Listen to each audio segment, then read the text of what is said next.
एक बार एक फ्लाइट पे एक आदमी बैठा था, उसके बगल में एक बच्ची बैठी थी और वो बच्ची हैरी पॉटर पढ़ रही थी किताब। और हैरी पॉटर पढ़ते पढ़ते यूं देखती, हंसती, स्माइल करती, पढ़ती, सब अपना अपना काम कर रहे थे। और फिर वो एयर होस्टेस ने अनाउंसमेंट की कि सबको पता लगा कि प्लेन बहुत ज्यादा हिल रहा है। एयर होस्टेस ने कहा कि अभी हम कॉफी चाय नहीं सर्व कर सकते क्योंकि प्लेन बहुत ज्यादा हिल रहा है, थोड़ा टर्बुलेंस कम हो जाने पर हम आपको बेवरेजेस सर्व करेंगे।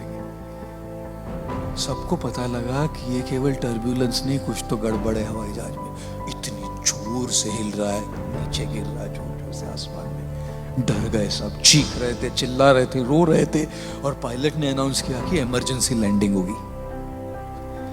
जब पायलट ने अनाउंस किया कि इमरजेंसी लैंडिंग करनी हो, सब बिल्कुल घबरा गए, चिल्ला रहे थे, रो रहे थे, पैनिक की स्टेट। और ये बच्ची हैरी पॉटर पढ़ रही है, अभी भी मुस्कुराते हुए हैरी पॉटर पढ़ रही थी। बड़े बड़े इंसान, बड़े बड़े बिजनेसमैन, लेडीज, सब लोग चिल्ला रहे, ये बच्ची बस किताब पढ़ के मुस्कुरा रही थी। फाइनली लैंडिंग हो गई, इमरजेंसी लैंडिंग। किसी को कुछ नहीं हुआ, छोटी छोटी खरोंचे थोड़ी हुई, कुछ नहीं हुआ गड़बड़। सब लोग सेलिब्रेट कर रहे, चिल्ला रहे, हिप हिप पूरा, बच गए हम, सेलिब्रेशन। तब वो जो आदमी बैठा था उस लड़की के बगल में, उसने पूछा, बेटा इतनी सारी प्रॉब्लम चल रही थी, प्लेन हवाई जहाज पूरा ऊपर नीचे हो रहा, सब घबरा रहे थे, सब चीख रहे थे, सब डरे हुए थे, तुमको डर नहीं लगा बेटा? तुम तो मुस्कुरा रही थी, हैरी पॉटर पढ़ रही थी तुम।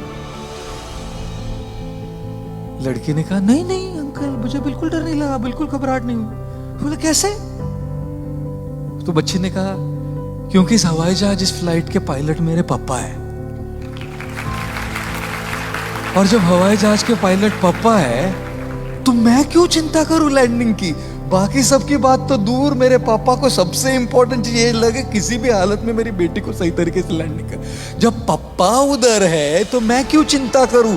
चिंतन क्या है कि पापा प्लेन चला रहे हैं ना, जब पापा प्लेन चला रहे ये चिंतन है, तब फिर बच्चे को चिंता करने की क्या जरूरत है ना? और इसीलिए जीवन में चाहे कितनी मुसीबतें, कितनी कठिनाइयां, कितनी ही प्रॉब्लम्स, कितनी दुविधाएं आती रहे, जब आपको ये पता लगे कि ईश्वर आपके साथ है हमेशा, इस चिंतन से चिंता धीरे धीरे घटती है।